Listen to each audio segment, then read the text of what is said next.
All right, before we start this video, first of all, I would like to say that I speak and explain things very slowly. And that might be a problematic for you if you're looking for a video that is very fast paced. But in my point of view, it doesn't really work because, when I have to explain the tools and the techniques, you can, catch the explanation and understand the explanation very well when somebody speaks very slowly. That's just my point of view. However, we can go down in the tool of your video and then speed it up to make the video even faster if you like. Second, it's always useful to come back to the video whenever necessary because you might forget what I just explained. And in order to revisit the video, make sure that you save the video for future reference. And third, go down in the description below and then click on the link in order to download the software. Unless you already have the software, that's fine. But if you don't have it, go down in the description below and then click the link in order to download the software to try it out by yourself. Best way to learn anything. And then if you like, I'm more than happy to provide you the raw photo that I'm using for this video so that you can practice it on your own. And that way, you will never forget any tools and you can actually learn a lot faster. Now, let's jump into the video. Enjoy photography. DX2, but I'm just going to mention those names. The monochrome controller, because all three have one thing in common, at least, apart from many other things, that color control. So let's start with the local adjustment. Now I have plenty of images here, but this time I am going to take a look at the image such as this one, which is the image of Vatican City. And then I'm going to go to adjustment, and I don't need the sidebar though, so I'm just going to close it. Image looks perfectly fine. Well, the sky is quite overexposed. So either I can do a global adjustment, for example, the exposure, and then I can go to HDR, but I don't need to do HDR because I don't need shadow recovery. I need the highlight recovery. So you have to go to color burn HDR. And then try to start from the maximum. In this case, I would go all the way to 100 because this is a quite significant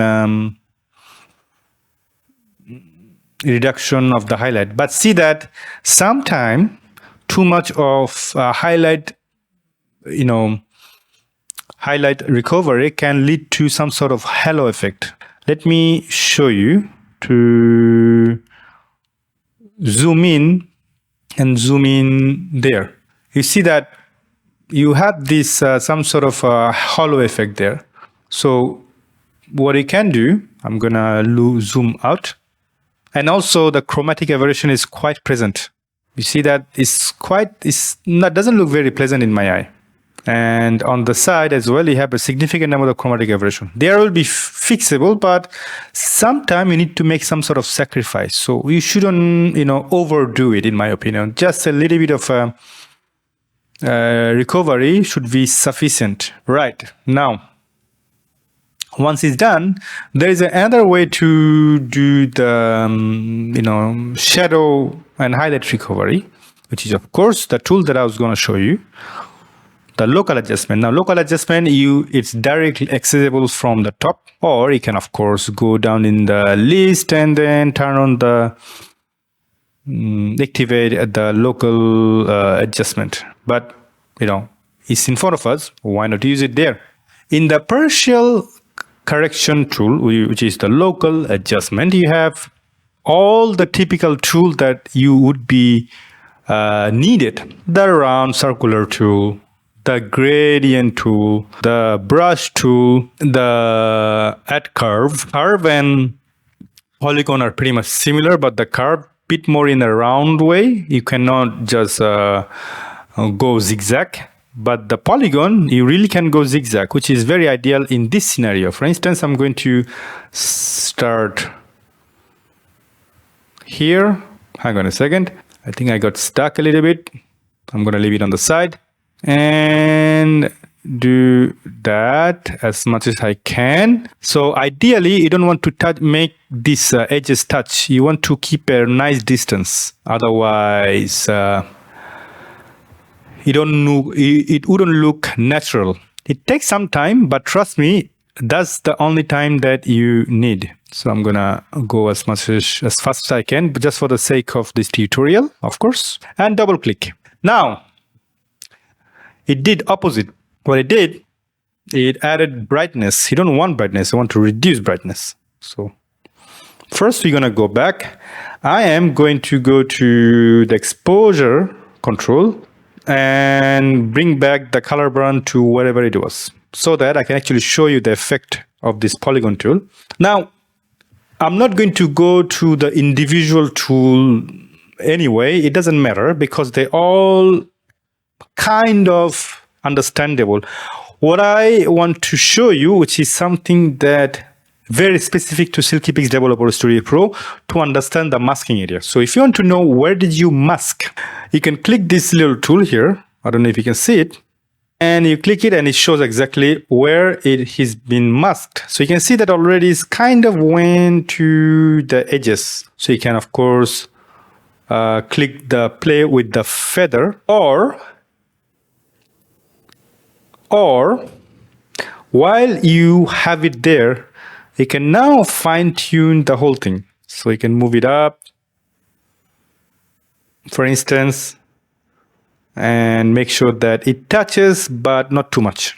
So that's one way. Or you could do the opposite. You make sure you turn on the feather even more, but make sure it touches, but just enough, like just the edges, so that it looks fairly natural. So you can do that so that the effects is there, but it's not extremely, how do I say, strong and obvious. So that's another way. Sometimes, some area are difficult, of course. I understand that.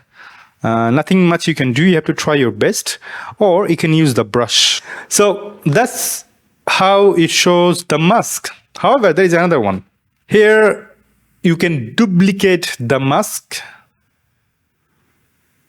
and you can invert it to affect the rest of the image however way you want, which is another way to mask it efficiently without having to redo the whole polygon area. For instance, if I duplicate now and invert it, and I want to show you the mask, you see that you have another mask in the opposite direction. So that kind of saves you some time and you can do your fine-tuning. But now I'm going to delete this mask, or I can do Control Z and just keep the first mask. That's it. Or again Control Z and just leave it to the original one. And here is an interesting part as well. Now in this area, if you have multiple colors, in this case, let's say it's blue, you can go to the color selection tool and select this dropper, drop it. I see that immediately the color changed to blue. But how do you know that it selected whatever it selected? How do you know that? Now, next to it, you have another tool, the preview of selected color. When you click, the dark area, what it's selected, not selected, the bright area is the one that has been selected. Now you can fine-tune it. Fine-tune it by range going back to all the way to 1. Or if you go to 180, it's kind of select all the color. So before, after. When I say all the color, it's kind of spread it out. For example, 1, you see that it's got darker, so it's selected very precise color. 180 is kind of got very bright, but very dark at the same time. So dark area would be unimpacted. Now, this language might be very confusing for you. So let's show you another example. So I'm going to completely ignore the whole thing. Then I'm going to go to my other image. I have a particular image just for this type of tutorial, is this one. You see that I have the polygon tool on, and let me show you the whole thing. I'm going to initialize everything. So this is the image. Now I'm going to zoom in just on the color checker and a little bit on the red. I will turn on the local adjustment. Then I'm going to select the polygon tool. Again, it applies for the rest of the tool, but for this example, to explain you better, I think this is a good example. So I'm going to select all the white to dark, of course. But now, here's the interesting part. I am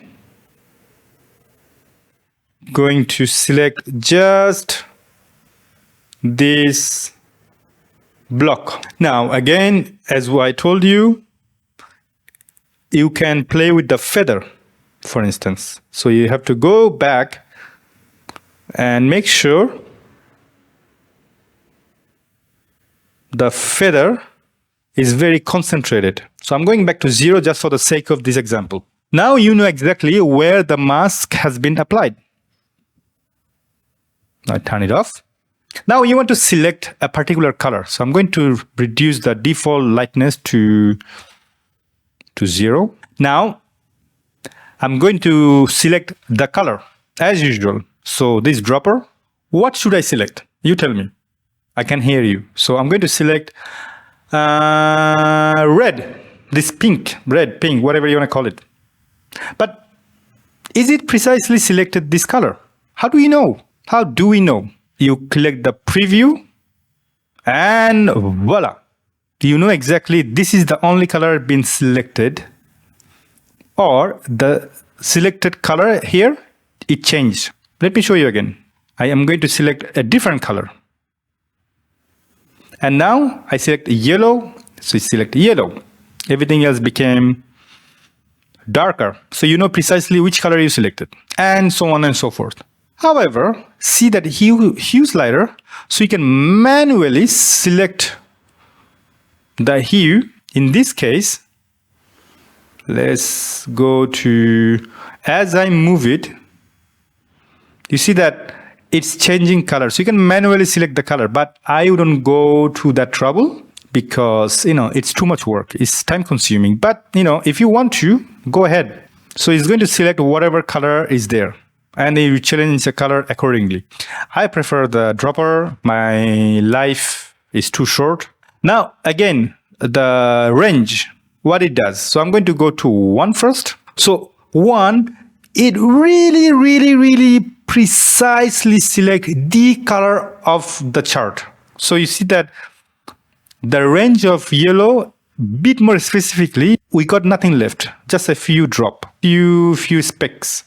But if I go to 180 or close to it, it's kind of slowly spread out to the surrounding color. Now, how do you know that what it's doing? I'm going to show you something now as an example, the Fine Color Controller. Check the Fine Color Controller. So when you select the Fine Color Controller, for instance, the closest to the right is heading to red. Closer to the left is heading to green. So this is what it does. It's kind of spread out more you go to 180. So it's kind of like think about it as a scale, like a 180 degree.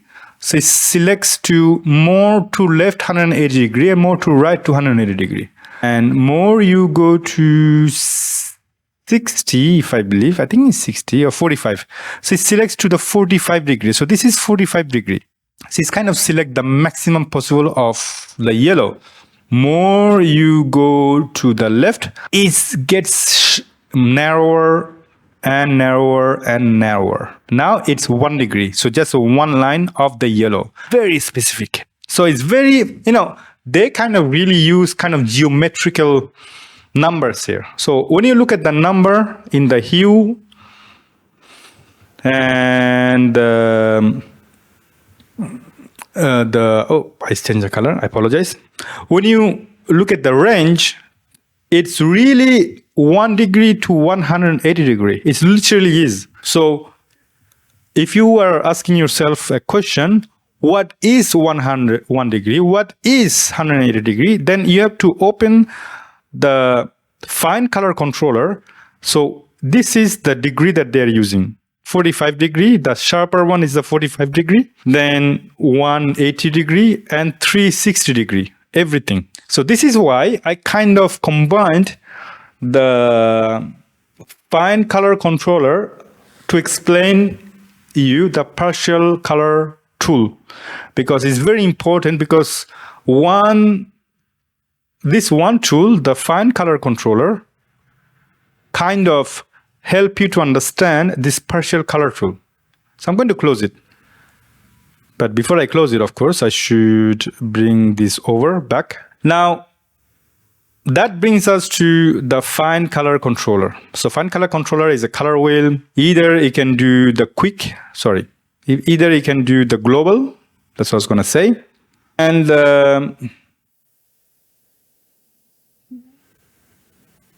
change the hue, saturation, and color. So if you do global, look at the left, look at the right. So it's changing the global change. It's doing the global change essentially. Same for the saturation, same for the lightness. I'm not going to waste your time by showing it. But then when you select the individual color checker, it's selecting the 40 degree to 60 degree to 180 degree, 90 degree. For example, in this case, I'm selecting this. Or if you want to know where you want to click, you just hover over your mouse. Let's say in this case, I'm going to yellow again. The hand is in the yellow. You know exactly where you should select. There you go. See that? Now if I go to blue, you see that little dot is headed over here. So you can use that technique in order to manipulate, select and manipulate. Or you can go to advanced, which is custom, select this hue selection tool, select, I'm going to use the same example as yellow, and it automatically selected that color, that particular color. And you can select, you can manipulate precisely that. For instance, I'm going to change the hue, and you know exactly what is happening just on that particular color. And you can, of course, manipulate the saturation, and you can manipulate the lightness, darker or brighter. So kind of, you do that directly in the partial color selection. So you can select the particular part of the image and use the same technique, but directly over here. Kind of saves you a lot of headache, I promise you. So that's essentially the HSL of silkypix Developer Studio Pro, which they name it Fine Color Controller, essentially. This is like a semi-local adjustment, because when you select a color, yellow, it does not just change this yellow, it changes the yellow of the entire image. So it's like a hybrid, or let's say semi. But if you want to avoid impacting the rest of the image, then I highly recommend you to select the partial color tool. All right, I think that I spoke a lot, explained quite in detail for goddamn 22 minutes. Now, what else I told you that I'm going to show you? Monochrome controller. So monochrome controller, essentially the black and white, but the color filter, if you're new into the color filter, so the red filter is going to show or expose most of the red as a bright luminosity, but the rest will be filtered out, therefore dark. Opposite is true. Let's say if I'm going to go to green, just for the sake of example, if I turn off, you see that the green color checker to yellow are a lot brighter, but the rest are filtering out. But pay attention to the bright to dark in this color checker. So if I turn on, what happens there? You see that the shade from the dark to bright are much more muted. Orange, bit more brighter. Yellow, I would say yellow is the most used in my opinion. Green, yellow, bit more contrasty. Green, even more contrasty. Blue, again, similar to red, but it's also impact, like if it's a portrait, and if you're using blue filter, the person will look like person from Amazon jungle. Then you have the purple and pink. For the pink, I'll turn off, turn on. Pink is close to red, so of course that will resemble. Now, either that, or you can manually turn on the lightness and then see the red. You can make the red much darker. You can make the red much brighter. Purple, you have the lightness of each color channel. Now, at the bottom, you have this little tick here. Develop as monochrome. So at this point, you are editing this image as if you're editing a black and white color. But what if you don't want? You just want to control the brightness of the each color channel as a color image. Now, what I'm going to do, I'm going to turn on the Fine Color Controller on the side while leave the lightness on of the monochrome controller. So you can use the monochrome controller, but not as a monochrome, but even for the color image. For instance, now that I unchecked the develop as a monochrome box, see that if I select the green, see that I selected that. Either you can select the lightness of the green zone, bright or dark. It does the same thing over here. The lightness, where is the green? Check this one out.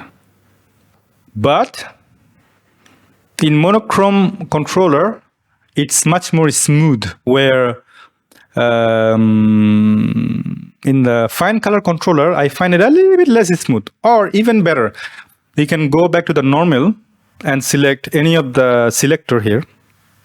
See that? Now let's do the same thing again. See that? Now I'm doing the same thing over here. So all this tool kind of overlaps between the partial color tool to Fine Color Controller to monochrome controller, because they all have few things in common. Depends how you want to use them, pretty much.